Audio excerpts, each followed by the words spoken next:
Hello and welcome guys. Solar series की 9th video में आप सभी का स्वागत है। इस वीडियो में हम सोलर रेडिएशन को और आगे कंटिन्यू करेंगे और बात करेंगे सोलर जीआईएस के बारे में, ये क्या होता है और इससे जो डाटा निकल के आता है उसको हम लोग प्रीवियस के डाटा से कंपेयर करके देखेंगे। तो चलिए शुरू करते हैं। सोलर जीआईएस आपका एक ऑनलाइन पोर्टल है जो कि आपको वेदर रिलेटेड कोई भी डाटा अगर आपको चाहिए तो वो आपको ये प्रोवाइड कराता है।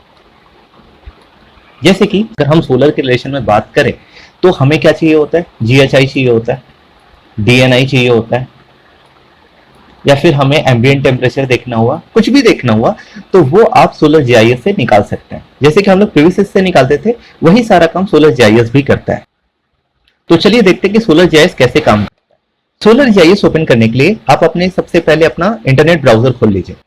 उसमें आप गूगल पर आ जाइए और सर्च करिए सोलर जीआईएस लॉगिन। इसमें आप सेकंड ऑप्शन पे देख सकते हैं अकाउंट आ रहा है, इस पे आप क्लिक करिए।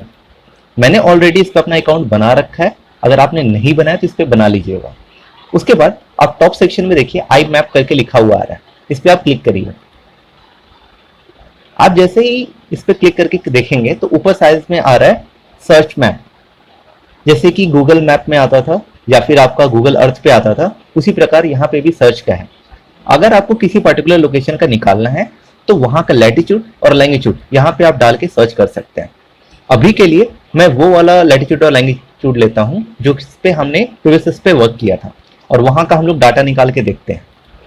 तो अगर आपको याद हो, मैंने यहाँ पे एक डाटा एक्सपोर्ट किया था प्रीवियस से, इसमें आपका लैटिट्यूड और लैंगिट्यूड लिखा होगा। मैं इसको कर लेता हूँ कॉपी, दूसरा भी ले लेते हैं और यहाँ पे कर लेते हैं पेस्ट। अब यहाँ से सर्च करते हैं, ये आपको उसी जगह पे ले गया जहां पे हम लोगों ने प्रीवियस का डाटा निकाला था। ठीक है, अब इसके आप लेफ्ट हैंड साइड में देखिए क्या क्या लिखा हुआ आ रहा है। सबसे पहले आ रहा है ब्राउज पोजीशन, जहां पे आपने सर्च किया था। ब्राउज पोजीशन क्या आपका लैटिट्यूड और लैंगिट्यूड पे जहां पे भी आप अपना कर्सर लेके जाएंगे वो वहां का लैटिट्यूड और लैंगिट्यूड लिखा देगा। उसके बाद यहाँ पे लिखा हुआ है साइट पोजीशन, जो एरिया का लोकेशन है वहां आपका एड्रेस है यहाँ पे। उसके नीचे अगर आप देखें तो यहाँ पे लिखा हुआ है सोलर रेडिएशन, और ये कौन सा है वैल्यू दे रहा है, आपको ईयरली बेसिस पे दे रहा है। तो यहाँ पे आप देख सकते हैं कि आपका किसी भी साल में आपका जीएचआई कितना आ रहा है, डीएचआई कितना आ रहा है और डीएनआई कितना आ रहा है, ये सारी वैल्यूज आप यहाँ से देख सकते हैं। ठीक है, उसके बाद आप नीचे देखिए एयर टेम्परेचर में, तो यहाँ पे उन्होंने ईयरली जो आपका एवरेज टेम्परेचर रहता है वो सेल्सियस में दिया हुआ है। उसके बाद आपका मैक्सिमम और मिनिमम भी यहाँ पे लिखा हुआ है। यहाँ पे आप टेरेन भी देख सकते हैं, उसका स्लोप भी आ रहा है, और एजीम्यूथ एंगल क्या होता है वो मैं आपको बाद में बताऊंगा। उसके बाद आप नीचे देखिए तो यहाँ पे लिखा हुआ है लैंडस्केप। ये ज्यादा चीजें आपके लिए जरूरी नहीं है, तो हम लोग इस डाटा को कर लेते हैं कॉपी और हम लोग अपने एक्सेल सीट में इंपोर्ट कर लेते हैं। ठीक है, तो यहां से अगर हम देखें ये कुछ डाटा अजीब सा आ रहा है, तो मैं कर लेता हूं इसी तरीके से जैसे यहां पे इन्होंने किया हुआ है हमने उसी प्रकार से यहां पे भी कर लेते हैं। ठीक है, तो जीएचआई यहां पे कितनी है आपकी 1716, और फिर आपका डिफ्यूज हॉरिजॉन्टल कितना आ रहा है 916, और यहाँ पे टेम्परेचर आपका करीब करीब कितना आ रहा था, एक बार फिर से देख लेते हैं। यहाँ पे टेम्परेचर है 25.1। ये आपका एवरेज डाटा है। ये आपको मंथली आपका नहीं निकल रहा है, जब आप इसकी फाइल्स को एक्सपोर्ट करेंगे, जब आप पूरा डाटा निकाल के देखेंगे तो आपको पूरा वैल्यू मिल जाएगा। ठीक है, तो ये आपने 3 जगह का डाटा आपने निकाल लिया है। आप इन सारी वैल्यूज के थ्रू आप कंपेयर करके देख सकते हैं कहां का डाटा ज्यादा ऑथेंटिक है।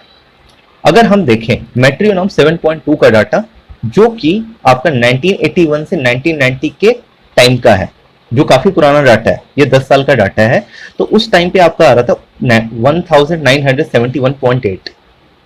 आप इसको और बड़ा करके देख सकते हैं।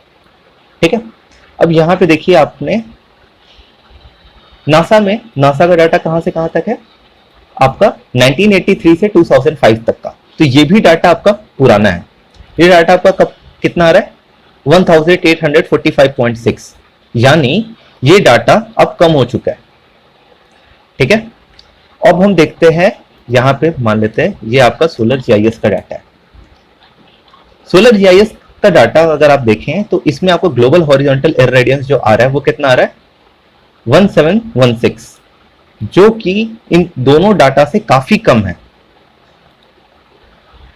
अगर आप देखिए कितना कम है ये, तो ये आपका आ रहा है 130 किलोवाट आवर पर मीटर स्क्वायर। इतनी इरेडिएशन पर ईयर के हिसाब से कम हो रही है। तो ये देखिए कितना आपको ऑथेंटिक डाटा दे रहा है। अगर आपको, जैसे आप डिजाइन कर रहे हैं किसी भी लोकेशन का, तो आपको जो डाटा लेना होता है वो वर्स्ट केस का लेना पड़ता है, मतलब सबसे खराब से खराब हालत में कितनी जनरेशन आएगी। तो यहां से हम ये कंक्लूड कर सकते हैं कि जो सोलर जीआईएस का जो डाटा है वो बाकी डाटा के कंपैरिजन में काफी ज्यादा, एक तरीके से कह सकते हैं, अच्छा है। अगर हमें वर्स्ट केस सिनेरियो, अगर हमें उस पर अगर डिजाइन करनी है तो हम कौन सा डाटा लेंगे, सोलर जीआईएस का डाटा लेंगे। नेक्स्ट वीडियो में हम बात करेंगे सोलर मॉड्यूल्स के बारे में। अगर आपको हमारा वीडियो अच्छा लग रहा है तो प्लीज इसे लाइक कर दीजिए और हमारे चैनल को सब्सक्राइब कर लीजिए। अगर आपके मन में उसके बाद भी अगर कोई सवाल है तो प्लीज आप हमें कमेंट बॉक्स में पूछिए, हम उसका जरूर रिप्लाई करेंगे। आप हमें मेल भी कर सकते हैं, मेल आईडी आपको अभी स्क्रीन पे भी दिखाई दे रही है, तो आप उस पर भी मेल हमें कर सकते हैं। Stay tune with us. Good day, good bye.